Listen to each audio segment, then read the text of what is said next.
Camp John Hay, kontrolado na ng BCDA. Detalye ng balita mula kay Romy Gonzalez sa Rich 41. Ang Bagdabigat, Romy. Hawak na ng Visas Conversion and Development Authority or BCDA ang pangasiwa sa Camp John Hay dito sa Baguio City.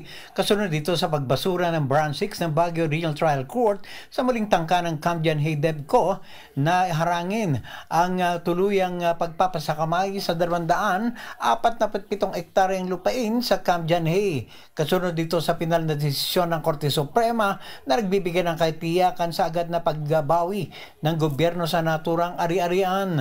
Nangangahulugan na lahat ng lupa at improvements sa Camp John Hay kahit direktang hawak ng CGH DevCo, subsidiaries at affiliates o okupado ng ibang individual o grupo ay kailangan ipasakamay na sa BCDA. Ang mga area na kontrolado na ngayon ng BCDA ay ang The Manor, Forest Lodge, Camp John Hay Golf Club, Cap Convention Center, Commander's Cottage, bukas na espasyo at iba pang lugar sa loob ng dating U.S. Military Rest and Recreation Facility.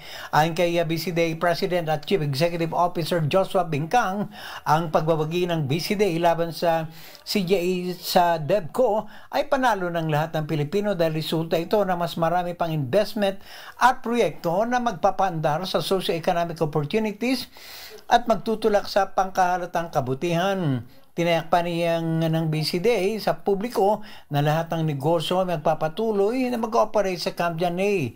Hinikayat din ni Bingkang lahat ng stakeholders na makipag-ugnayan sa BCDA at makipagtulungan para sa mas maayos na paglilipat ng pangangasiwa sa Camp John Hay.